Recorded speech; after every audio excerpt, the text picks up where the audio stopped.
Good morning. Welcome to Up to the Minute. Well, congratulations. You made it to May. It's hard to believe we're already in May here. And we've got a half hour of your HCC news and information. It's Mental Health Monday. Special guest coming up there. But first off, my co-host this morning, Dr. Lana Pagao, is the Communications Director at HCC's Northwest College. Thanks for being here. Good to see you again, Lana. Good morning, Todd.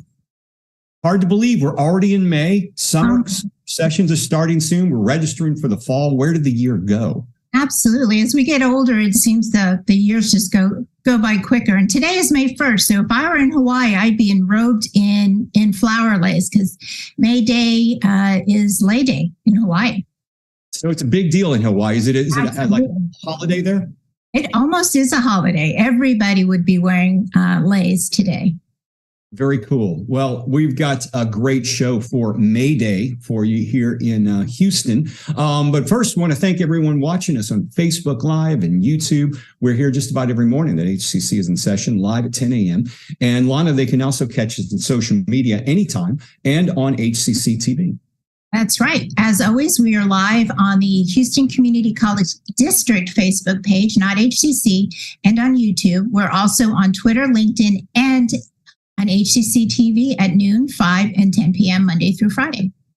Okay, you've got your guest coming up in just a few moments, but first I want to introduce our Mental Health Monday guest. Dr. Sean Fitzpatrick is the Executive Director of the Jung Center of Houston. Sean, good to see you. It's good to be back, Todd. It's great to be here on May Day. I can't wait for my son actually cannot wait for the month of May to be over, I should say. Yeah, because school will be out. Yeah.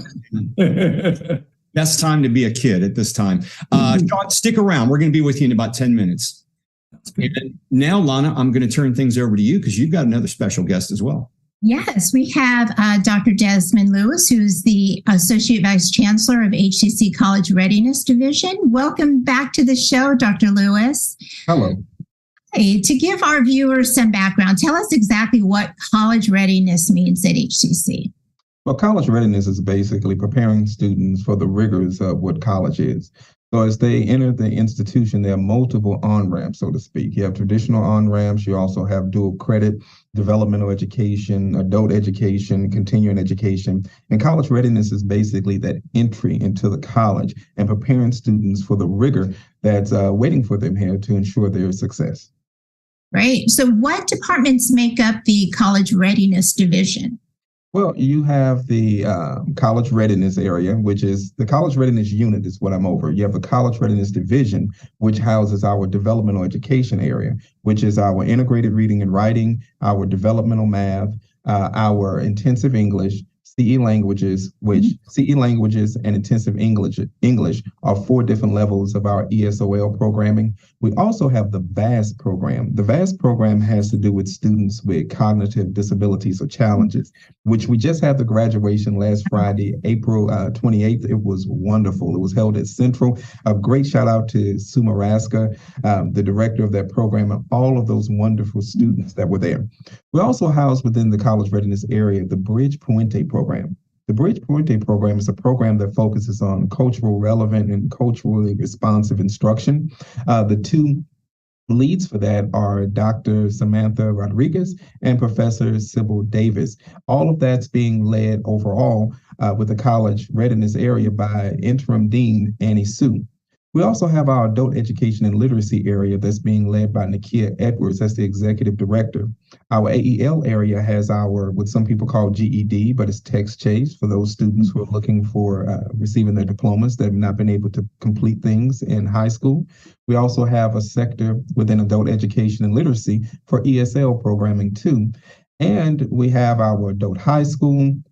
We have Career4U, which pairs students with workforce training and also support mechanisms to help them through. And a new addition this last year to our AEL area is our RISE, which was formerly Corrections, which has to do with raising individual student expectations as we're looking at their success and moving through those students who were formerly had some challenges, so to speak. So we're helping those students move up. And finally, we have our P16 area. And guess what today is? The first day of our new dean. So welcome, Miss Casey Chavez, the new and inaugural dean of P16. She's the Dean of Dual Credit, Partnerships, and Initiatives.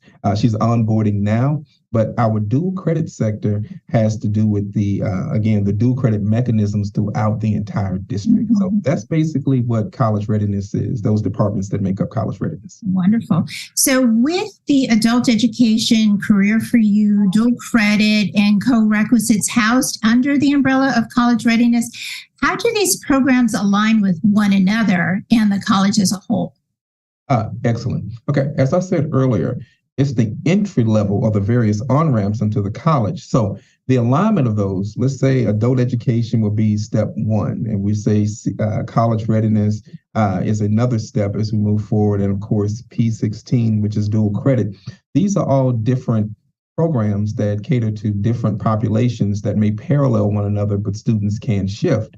So they are integrated. Let's say, for instance, as an example, would be our TSI academies that we're working through now for students to come in and prepare for testing.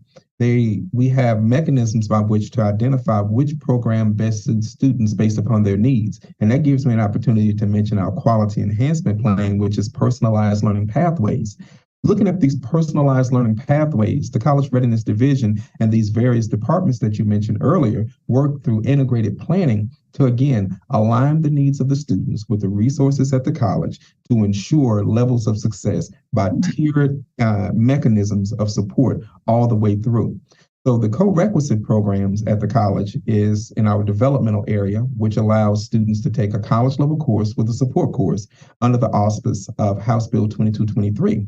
Over the last few years, we've been able to make huge strides. In fact, this past Friday on April 28th, in addition to the vast graduation, we had our co-requisite professional development series retention session and also a year-end event where we had members of the coordinating board come down, and I'm proud to say that they were extremely impressed. We had nearly 100 individuals in attendance, including Dr. Hodges, Dr. Ramel Young, Lucy Tredenick, and many others, along with dozens of faculty and staff. So again, the way all of these align, we work in an integrated way through personalized learning pathways to identify the needs of students, to place those students within the programs that will best suit their needs at that time. So how has the co-requisites, which you've just mentioned, how has that kind of changed in the last few years? Oh, well, it's expanded. The co-requisite programming has changed developmental education in that students before would have to take these sequence models before they were allowed to take college level courses. We're seeing great strides within the programming here at the college in regard to our co-requisite programming. For an example, I'm sure many of you have heard of early alerts. We've expanded our version of that through our personalized co-requisite action plan that's co-chaired by Dr. Melinda Mejia. In fact, the work of that program has been highlighted through UT Dana Center. It's a toolkit that's being used nationally based upon our work here at the college. So in short, to answer your question, our co-requisite program has reshaped the landscape for students coming in and the type of supports they need, giving them an ability to earn a college credit, hence based upon national data, increasing the probability of their persistence, retention, and ultimate completion of programs. Excellent. Now, you also mentioned the Bridge or Puente program. Can you give us just a little bit more information about that? Because that seems like a very interesting program as well. The Bridge program has to do with cohort learning. So students are able to come into the program as a cohort, and the cohorts are either 2 classes or 4 classes based upon core, but we're expanding that out. Last week, we had a student success summit, and kudos to all of the presenters that were there that was in conjunction with our Achieving the Dream work.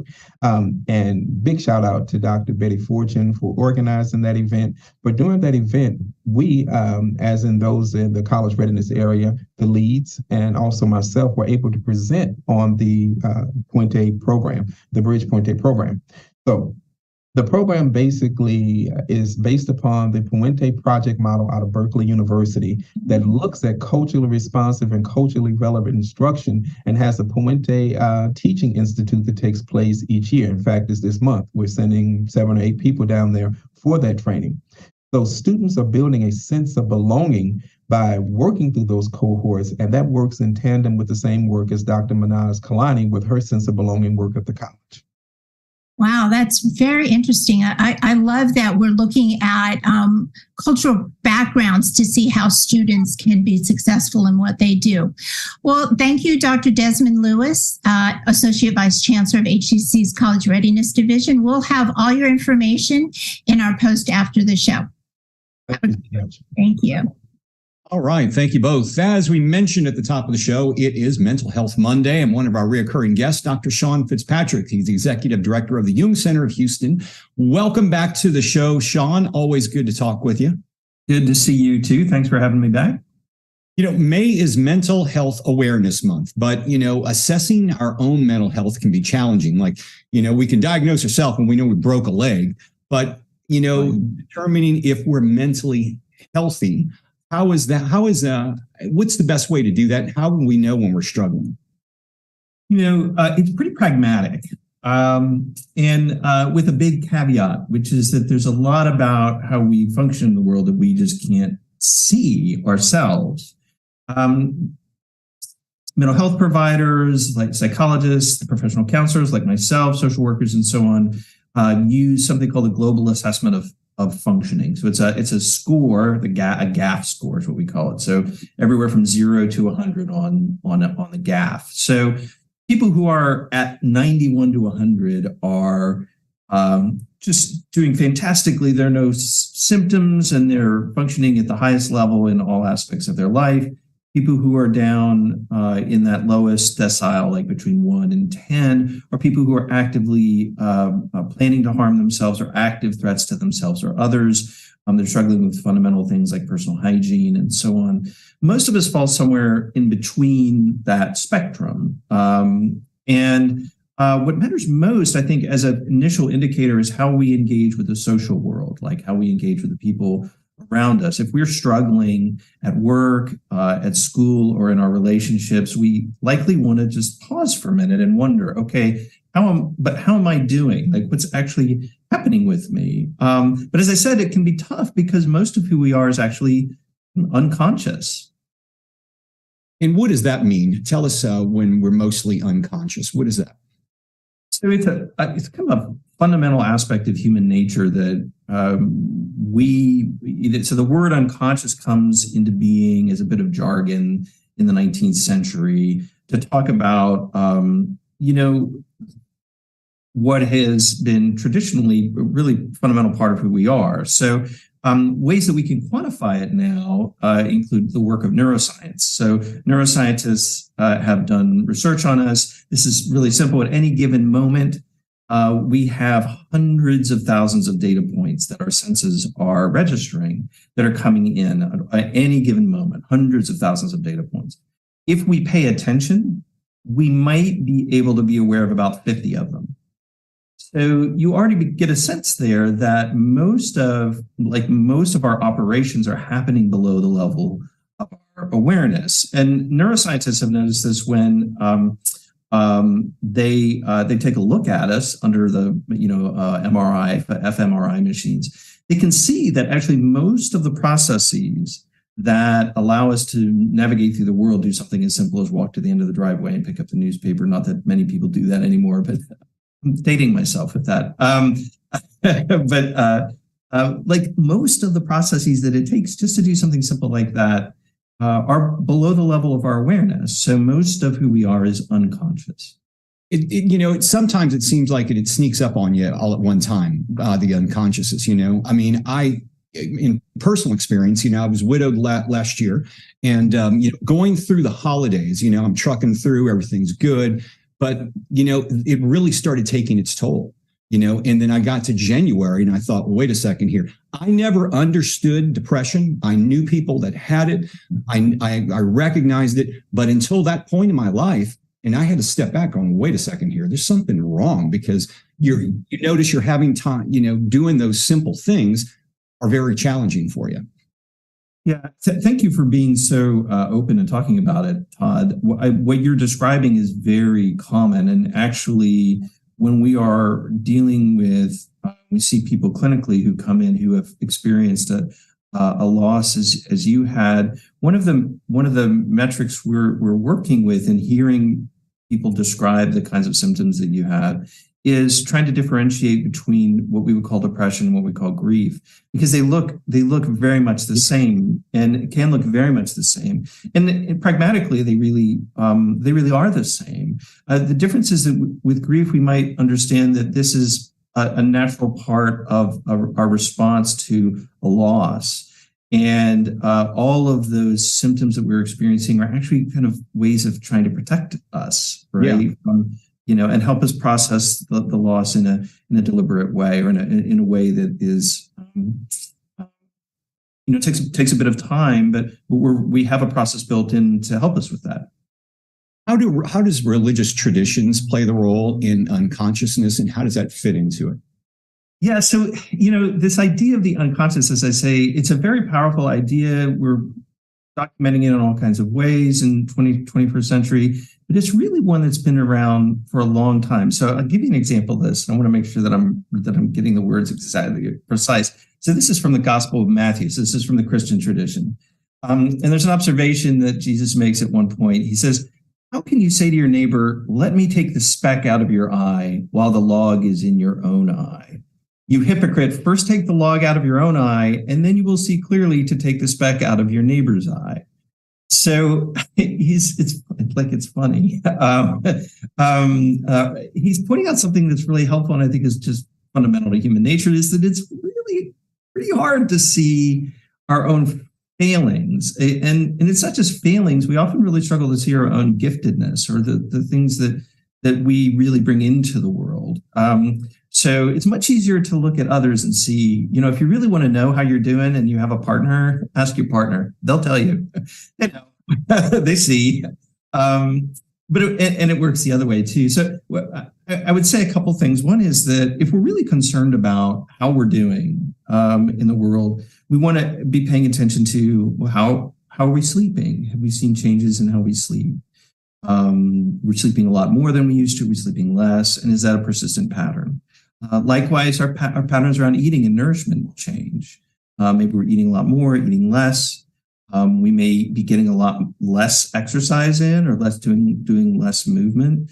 And again, crucially, how are we relating to other people? How are we able to function in the world? Are we pulling away from relationships? Are we noticing conflict? Any relationship is going to have its bumpy moments, but if we see a pattern emerging across relationships, that's when we want to pay attention and ask for feedback, and also maybe even perhaps reach out for help, especially if we notice, it's actually relatively normal for us to have passing thoughts of self-harm. This is a normal part of human experience.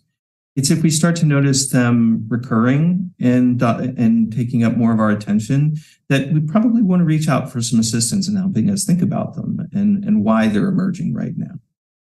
John, I know you guys always have a lot of things going on at the Jung Center. Anything on tap in the next couple of weeks that you want to highlight?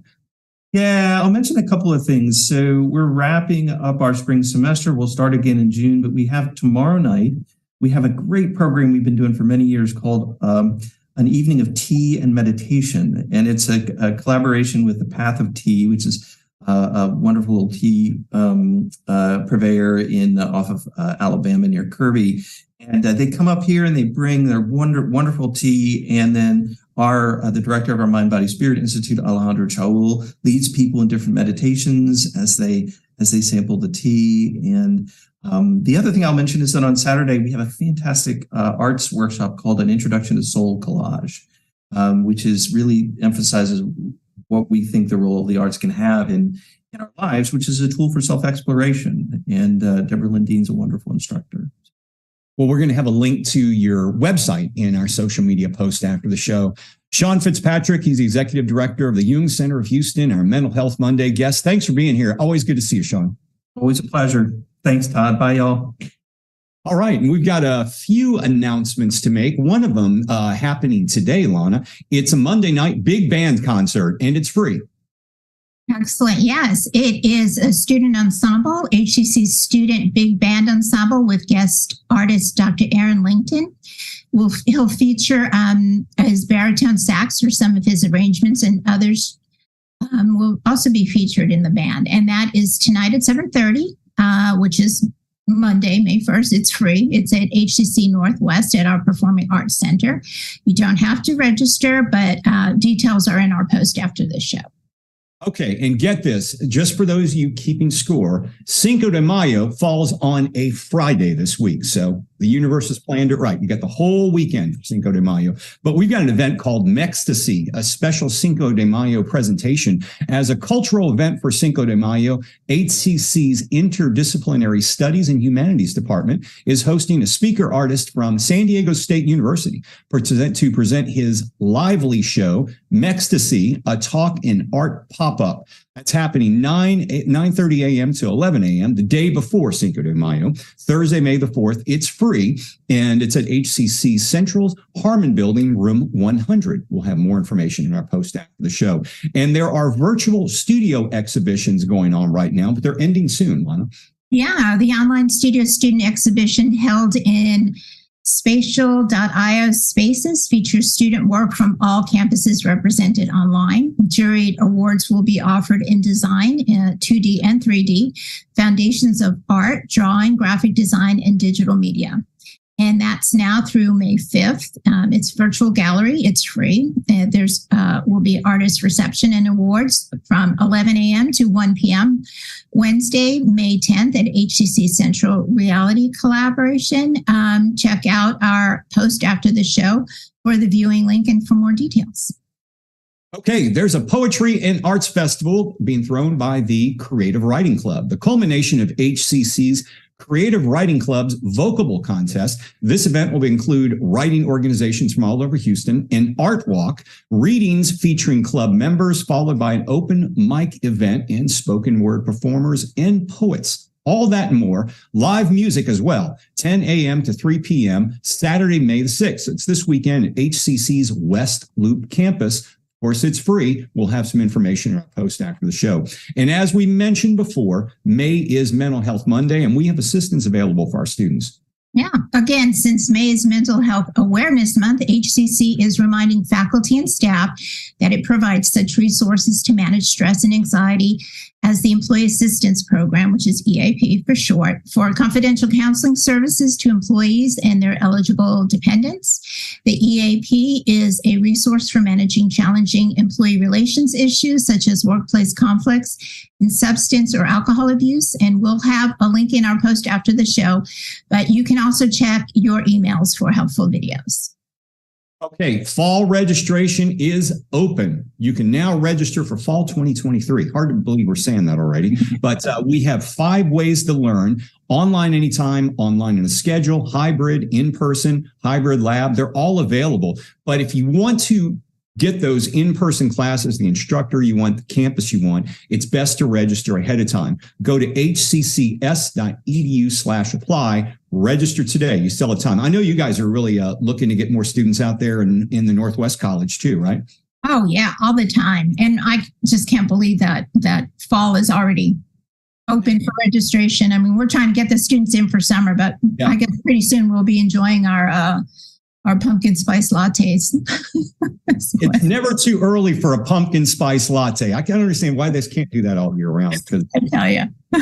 I keep them in business over there at Starbucks. Hey, tomorrow on the show, the Vast Academy will be here to talk about their inspirational graduation, which happened this past Friday. And we'll also continue our usual special programming, including Thursday Family Fun Day, when we feature s'mores with reptiles.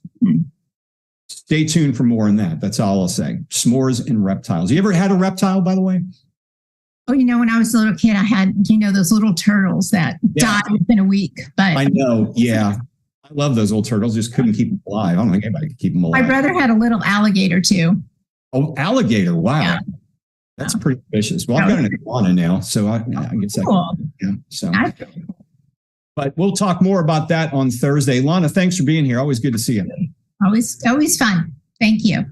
All right. Thanks to all of you for joining us. We'll see you tomorrow morning live, 10 a.m. for Up to the Minute.